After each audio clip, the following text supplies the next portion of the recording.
దీపిక వచ్చేశారు. దిశ పాటని ప్రూవ్ చేసుకున్నారు. ఆల్రెడీ అనన్య పలకరించారు. జాన్వి ముస్తాబుకు రెడీ అవుతున్నారు. మరి మీరాక ఎప్పుడు అని కరీనాని అడిగితే చిరునవ్వునే సమాధానంగా విసురుతున్నారు. ఇంతకీ బెబో సౌత్ ఎంట్రీకి సర్వం సిద్ధమైనట్టేనా? హిందీలోనే కాదు, నేను తెలుగులో సినిమా చేసిన 1000 కోట్లు పక్కా అనే మాటను స్ట్రాంగ్గా చెప్పేశారు దీపికా పదుకోన్. కల్కి సినిమాతో తెలుగులో ఎంట్రీ ఇచ్చిన ఆమె తెలుగువారి హృదయాల్లో మంచి స్థానాన్ని సంపాదించుకున్నారు. ఇదే కల్కి మూవీతో హిట్ని మార్క్ చేసుకున్నారు ఇటు దిశా పాట్ని. దీపిక, దిశ ప్రూవ్ చేసుకున్న ఇదే ఏడాది తన లక్ టెస్ట్కి రెడీ అవుతున్నారు జాన్వీ కపూర్.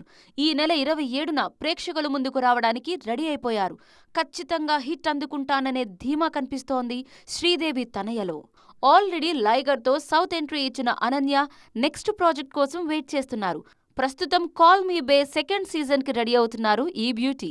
సౌత్లో పర్ఫెక్ట్ ప్రాజెక్ట్ వస్తే చేయడానికి సిద్ధమే అనే మాట వినిపిస్తోంది.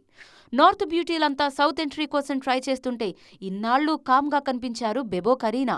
మొన్నటికి మొన్న యష్ టాక్సిక్తో ఎంట్రీ ఇస్తున్నారని అందరూ అనుకున్నా అది జరగలేదు. అప్పుడు మిస్ అయిన ఛాన్స్ని ఇప్పుడు మరో భారీ ప్రాజెక్ట్తో భర్తీ చేయడానికి రెడీ అయిపోయారట బెబో.